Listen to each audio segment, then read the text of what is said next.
Okay, and welcome. This is episode 43 of the Freedom Hustles podcast. You're with me, John Banks, and Andy Lehman from the Freedom Skills Academy. Hello. So, good evening, Andy. How are you doing? I'm not doing too bad. I think there's a police car going past at the moment, so it sounds a bit like downtown New York at the moment. The hood. Yeah, I'm good. Yourself? Yeah, I'm all right. Yeah, got the heating on now. A little bit of temperature shock down here. It's starting to, in the mornings, where it's starting to actually in the bedroom, It's colder than inside the bed, and you don't want to get your arms out. So, on that note, something a little bit different tonight. We're going to be talking about, well, the title of it is How to Make $200 Without Actually Making $200. So, what do we mean by that? Do you want to sort of lead in? Yeah, it's a... I don't know how to call it really, basically, but it's I would call it mindful spending. It's excessive spending or mindful spending. Either it's going to be boom or bust. Basically, as you pointed out, if you want £200 extra a month or $200 a month, there are ways to make the money, but there's also ways of making the money without actually having to do anything, and it is all basically down to monitoring what you are doing with your money. There was something the other day I was thinking about, slightly different, but I think people should actually look at their bank accounts and see their bank accounts not as people check their bank account on the first of the month and then they look and think what they can afford for the rest of the month. You should look at your bank account and use it as a mirror for your previous month. It's a reflection of your previous month. And so basically, when it's like the first of the month and you look at your money, is if you're under or over, it just basically is telling you how good you were the month before. And so if you want to end the month with more money in the bank, or if you want some extra money for some other project or something else, then really you should try and be mindful of what you're spending. Because a great example was the other weekend. Vicky was a bit poorly, and so we ended up having 2 takeaways over the weekend, and that there was basically about £35-40 already spent just on them 2 days on a couple of meals. Yeah, I mean that's fine. Yeah, like you say, we're all guilty of doing that, aren't we? And that's we're not. Yeah, want to probably put a small disclaimer up before the rest of this podcast carries on, and that is that we aren't financial advisors, we're not qualified accountants or anything like that, but we've both had a few little successes over the years with this sort of online world, and we've both made some pretty decent money with stuff, and it all starts usually with a little bit of a bankroll to a degree, doesn't it? You need a little bit of money to usually start something. There are loads of ways we've talked about where you can start stuff for free, but often the sort of more successful things, you might need a couple of £100 or something, or like in the case of writing a book, you might need someone to do the artwork, the illustrations for you. If you want to do, like, for example, what I done, which was like make some money with cryptos, you obviously need to invest a little bit, and there's loads of other things. If you want websites, hosting, whatever, there's always usually a little kind of upfront cost. And we've talked about the many ways in which you can make that money, but tonight we're talking about the ways in which you probably already got it there. You just need to kind of have a real look at what your spending is. And not stress again, we're not financial advisors and whatever. You don't have to do this, but we're just it's just some advice. I've definitely done this over the years, and I know you have over the years.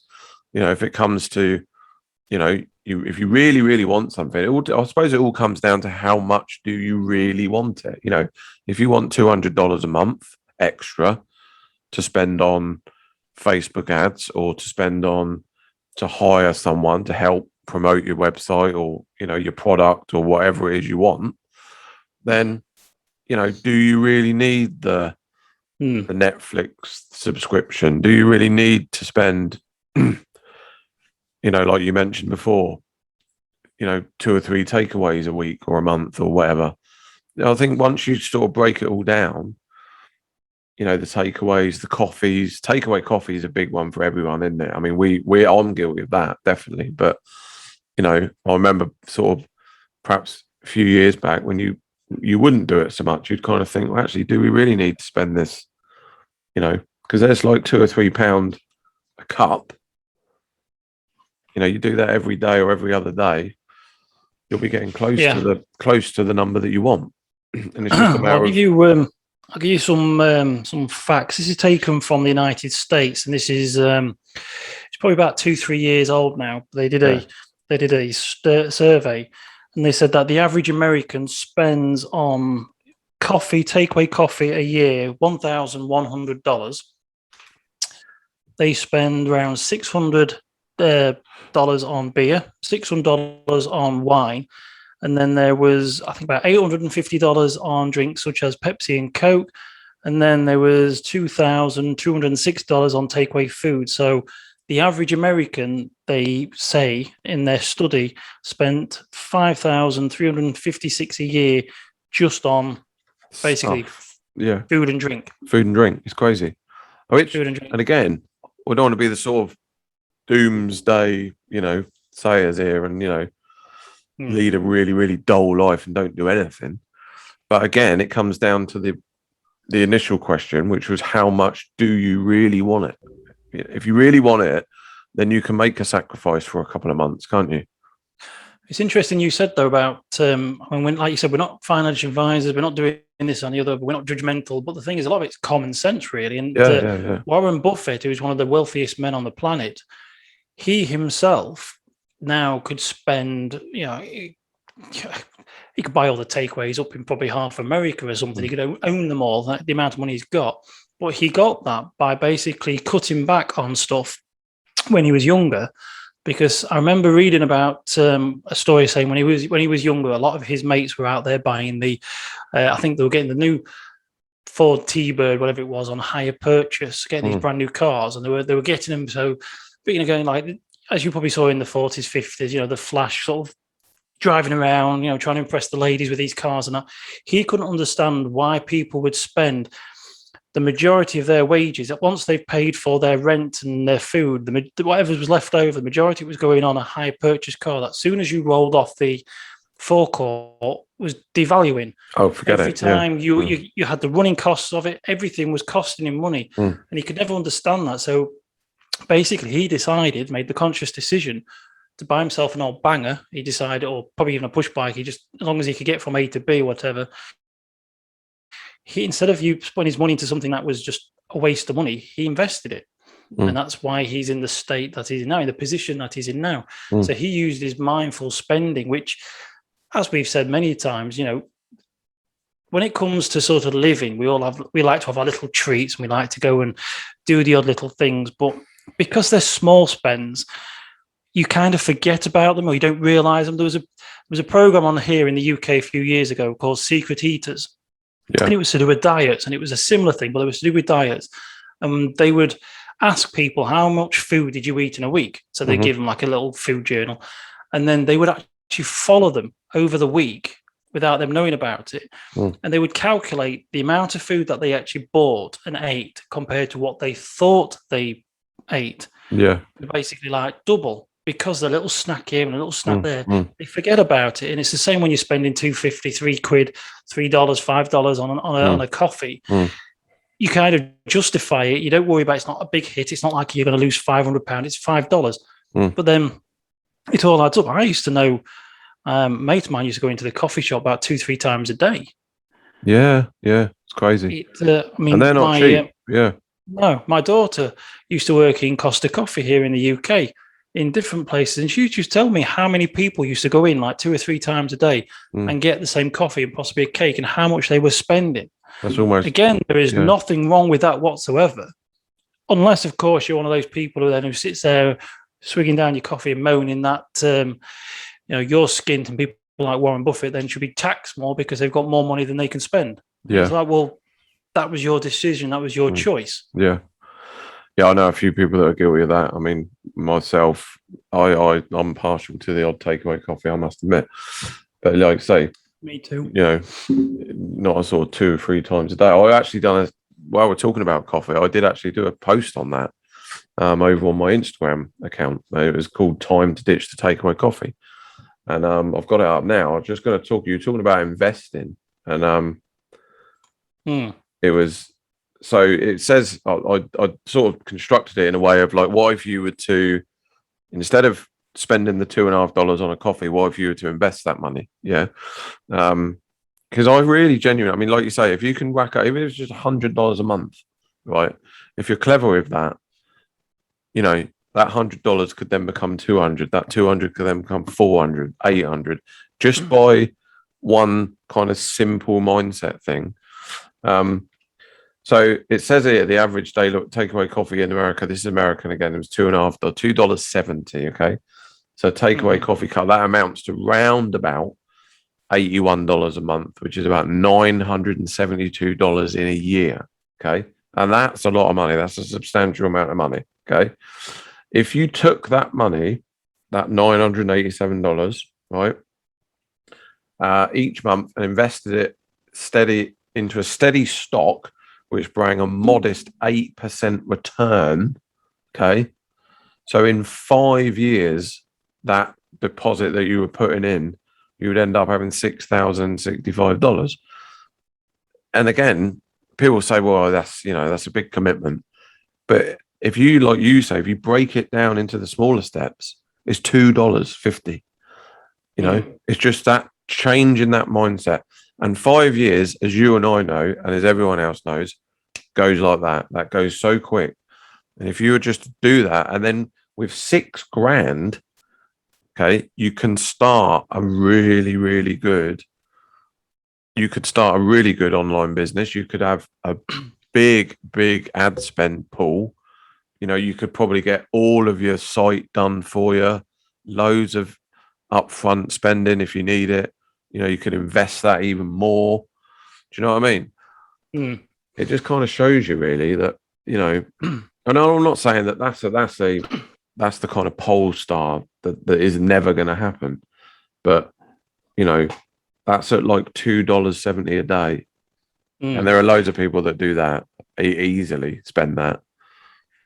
Definitely, and that's it's the hidden consequences. I mean, every action has a consequence, but then every action also has multiple consequences down the line. And I think we as human beings like sort of instant gratification, and we like the big things, like the big wins. And that's the reason why we spend a lot of money in small amounts, is because we don't realize, like we say, the spending $2.50 here or $3 there. Eventually, the big consequences down the line is that, like you say, it comes to a couple of grand at the end of the year on food. The other side is, if you're putting, like you say, $2-3 away into stocks, or the equivalent of the week, just keep adding to it. It might not seem like a lot, but you've got the consequences of, obviously, it's earning a lot. But if you were to do that, let's say you've got a debt, and you've got like a loan, and it's a high interest loan or something like that. Once you start putting more money in above the minimum spend, it may not seem overly sexy, it might not seem exciting, but you put an extra 10 quid here and an extra 20 quid there, just sort of add that in. You probably spend, if you, like I said, let's say it's a $2,000 loan, you could probably pay the $2,000 off and say a couple £100 or a couple $100 in interest, but you've actually probably saved yourself another $2,000. Yeah, exactly. Do you know what I mean? You, by sort of putting that extra aside somewhere else, instead of spending on a coffee or instead of a takeaway, you put it elsewhere, you actually save yourself possibly untold thousands, which actually gives you the opportunity then to actually go and spend more money on coffee and takeaway, better holidays, and do more. And it's kind of weird that we trap ourselves into this specific lifestyle, sort of loving and enjoying doing things. We've got to live, aren't you? We're going to have a few beers tonight. We've got to live. We're going to have a takeaway. Life's short. We've got to live. Yes, it is.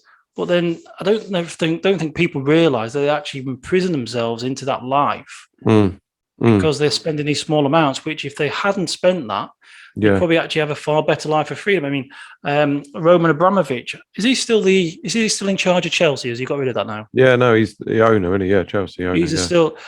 Well, if it's true, I remember, again, I don't know if this is 100% true. This is a similar to Warren Buffett style story, but he used to work in the oil fields of Siberia, but he used to spend his spare money buying stocks and shares to the point that he actually became the major shareholder. Yeah. Could you imagine walking into work, Owning the place now. You spend months working with your mate. You both left school. You've been working with your mate. Then one day he walks in and says, "Oh, by the way, lads, I'm your boss." Yeah. He suddenly owns this billion-dollar empire, Yeah, and you've been yeah. drinking, throwing rubles on vodka and stuff like that, and you're trying to Mm. figure out how he's done it. Mm. It's probably because he hasn't been spending his spare money on vodka and stuff like that. He's been putting it into shares. Yeah, one of the things that I really do find an interesting subject, and that is that and I think it's true to a degree, and it's probably hard to kind of get yourself out of it, I think, and that is that they say you live to your means, don't they? That's one of the sayings, and that means that basically, let's say if you earn $1,000 a month, then you'll make $1,000 a month work. Like you'll budget, you'll only spend what you need, and you'll live accordingly. You might have to live in rent a smaller apartment or whatever. Then if you earn $3,000 a month, obviously you can afford a bigger place. You can probably spend a bit more. You can buy a few more takeaways. You can buy a few more coffees. You can perhaps hire a better car or whatever you want to do. And then it's so on and so on. And then you get into the $10,000 a month, and then you can, live a lot more, luxuries and go on holidays. But you still see people that say we can't afford that, even though they're earning a lot more money, because they've stretched themselves to almost to the brink of their pay cuts, pay slip, so that every month, doesn't matter what they get, whether it's 2,000 or 4,000, they'll always be right at right on the breadline for the last few days of the month, because they up their spending. And the control is to not do that. And especially if you're trying to raise some money for something, a capital, or if you want to invest in stuff else, if you want to invest, or if you want to put stuff aside, or if you want to grow a business or whatever. I guess the trick is, as you go up the ladder, to still kind of live into your sort of means where you were comfortable before, and with the extra money, obviously, then you can start, to invest and grow businesses with. But he said, "No, it's a lot easier said than done," because there is this mentality of keeping up with the Joneses, whether we like it or not. We all do it, and it is like a human trait. It's just a thing, isn't it? You just, have you seen what they brought over the road? They're going on holiday again, and have you seen their new car? And everyone does it. Everyone compares, and we've talked about this before on a previous episode, saying about trying not to compare, but it is a hard thing to get out of that. And I do understand that it's not an easy thing to do, but that's kind of where it is. Yeah. There's a lot of pressure on with obviously with the world, because we're all so interconnected with social media. There's a lot of pressure to be, you see these idyllic lives and you want more of that. But going back to what you were saying there about people who say they can't afford stuff. There's there's two different types of people who both say the same sentence. Yeah, I know. There are those who are, like you say, they earn an extra £1,000 a month, they start spending more, and then they're still skint, and they actually generally can't spend out. But then there's also the wealthy people. I found this kind of interesting. I know a few people who have nice big stacks of money, and then they'll turn around and say, "Oh no, I can't afford that." And you'll be thinking, "Well, you're absolutely wealthy." It's because they have a different bank account. They have one bank account where they use for their daily stuff, and then they have one bank account which is full of all their other money that they use for any sort of problems, emergencies, for investment. They don't touch that. They have this one bank account which they put money into it, and that is all they will spend. And that, when they say they can't afford it, it's not that they can't afford it. I think it's more of a decision that they've made. It's a choice where they're saying, basically, they should say, "No, I'm not buying that because it's not. I ain't got enough in my budget," or it is a decision. But it's definitely. I did find that interesting when you actually listen to people and you say, "Well," they say, "I can't afford," and you think, "Well, you can," but they have a discipline.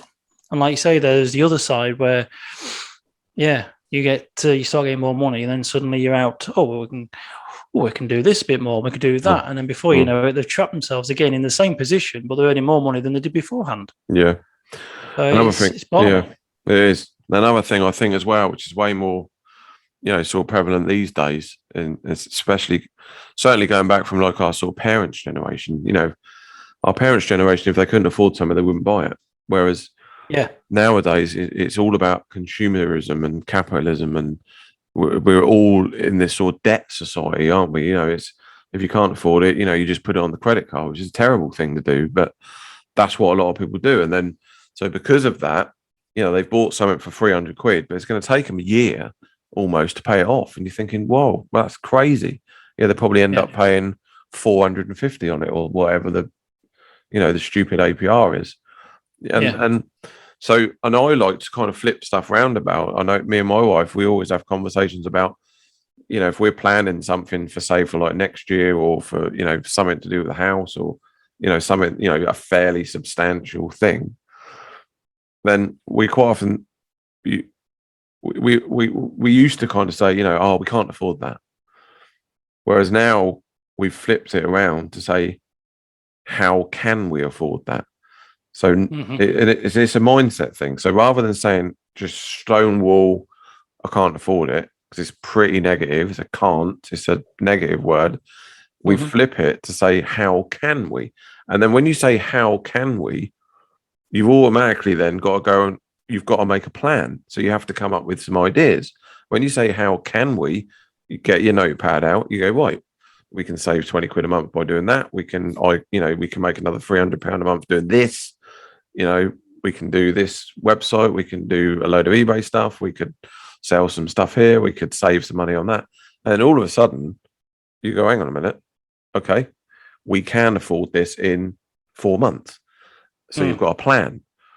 You know what I mean? And then it's a matter of the doers again versus the sort of naysayers and the moaners. And the moaners will never get anywhere. They'll always just live in this world of moaning and I've never got any money and I'm never going to do it. Whereas the doers and the positive thinkers and the free thinkers and the get up and sort of do attitude will eventually find a way. It's again the same subject we talked about once. We said about, if you hang around with 5 millionaires, you'll eventually become the 6th millionaire because they're going to rub off on you. And it's that attitude. Most of the time it's the attitude and the sort of, the will and the drive to carry on doing it. When you flip that your perception, when you flip it around, when you see things differently, you actually opening yourself up to solutions. Like you say, the word can't, basically, it's just dead-ended. It's like running into a brick wall. Exactly. You're stopping yourself from finding a solution. Obviously, if you turn around and said, we're going to become multimillionaires by next week, it might be a bit more difficult. It might be a bit more difficult, but the fact is you can still sort of, like you say, you want an extra £100 this month. And you think, where am I going to get? Most people automatically think, where am I going to get the money from? How am I going to, earn it, or through overtime? But it's like you said, you start to look back and you think, well, if I cut back on this, or if I stop that, I can tell you now, last month, if I wanted an extra £100, I've spent it on takeaway food. Yeah, exactly. Yeah, with for the family for several sort of meals and stuff. I can tell you now where £100 has gone. If I need that £100. This next month coming, I'm going to be a bit more stricter. There was, it's just one of those. I do lots of sort of mental juggling, mental balances. My missus always tells me off for not buying more clothes or more shoes. She'll say, "You need more shoes," and I'll say, "No, I don't need any. These will last me another 5 years or something." She say, "But you let me have shoes," and say, "Yeah, well, I do like a mental balance. You want a pair of shoes? I don't need a pair of shoes." Exactly. It's not like we go out and buy 5 pairs each. You know what I mean? It's or she'll want something else. I mean, she's great for going to charity shops. She won't. Fortunately, I haven't got one of those wives who has to go and buy brand new expensive stuff from high maintenance, fashion. Yeah, she'll go out and she'll come back and say, I got this for £1, and it's like it's meant to be like 70 quid or something ridiculous, and it's just as good. She should start eBaying. She enjoys it. Sorry, she should start eBaying. Well, she came back the other week. She's always wanted what do you call them? A fondue set. She's always wanted to do a fondue set, from like the 70s cheese, hot melty thing. Yeah. And I was like, yeah. She went to a charity shop and she came back with one. And when she was in there and she saw it, she's like, how much do you want for that? And they're like, oh, we don't really know. Here, £2.50. Yeah, and we got it back and Googled it. They go for like 90 quid. Yeah, exactly. Brilliant, isn't it? So that was, again, that's another way of actually sort of trying to save or find money, is to look for bargains elsewhere. I mean, I know time is money and you don't want to be spending days traipsing around certain places trying to find something. But at the same time, like you said, in the old days, if you can't afford it, you don't buy it. You find a way to buy it. But stop buying things over the odds. It just amazes me how people spend a fortune getting something brand new just because it's brand new, and then a few months later, something it's out of date or something, and that's crazy. Price and phones is another one for that, isn't it? I mean, how many times does people as soon as their phone expires, they have to go and buy another one? It's crazy. The thing's perfectly fine. Another real easy one, which is what I see all the time, and that is vending machines. And you've touched on this before, in the workplace, teas and coffee machines and stuff like that. The markup on those things are insane. I know it's convenience and it's easy and it's fine and that's it. But again, go up your local supermarket, a box of tea bags is going to cost you a couple of quid. That'll probably do you for the month, 2 months, maybe, rather than 50p or £1 every time at the coffee machine. But anyway, so just see if I can quickly find it while you was talking about that. Here we go. This is actually a true story. This is what we were talking about. When I used to work at a factory, they had a tea machine and the drinks were 20p each. And I used to make myself a cup of tea. Really, isn't it? Yeah. Yeah, but the drinks were, I would basically get, I think it was 2 per cup because I have a mug like this. This is what I used to have. So you get 2 in there. So it was like the equivalent of 40p for the drink. And I took a £11 box of tea bags to work. And because I drink black tea, I used to get 2 teas out of each tea bag. And I would use the water that was supplied in the canteen. So they had, running water. There was a kettle. And so I just make myself a cup of tea every so often, or make myself a flask with that. And I think I was there for about 2.5, 3 years, never once used a drinks machine. But I managed to save myself £384 just by using an £11 box of tea bags. Yeah, exactly. 384. That was that's like a week's wage. I think it was. I'd have rather had the week off than go to work and spend spend that money in their drinks machine. Yeah. And again, like you say, you see people use it 2 or 3 times a day, won't you? Oh, all the time. Easy. All right. Well, so we think we're going to wrap up. You got anything else to add, or? Just if anybody's interested, if they want a physical copy of the Life Bible, this is the book where it talks about things like this sort of saving money, consequences of actions, and all that kind of stuff. You can get yourself a free copy, a physical copy from the website, freedomskillsacademy.com/the Life Bible. It's free. You just have to pay postage and package. And if you want a free copy, get yourself one. Excellent. We'll put a link to that in the show notes underneath. There's a couple of other freebies as well, I should point out. Yep. A nice little bundle in that one if you want to head over and check it out. Okay, well, a little bit shorter this evening, but I think we've covered enough there. So my name is John Banks, and I've been with Andy Lehman. So thanks very much for listening. And I think that's it, isn't it? Yep. Yeah, that's it. We'll speak to you again next week. Thank you very much. Thank you. Cheers.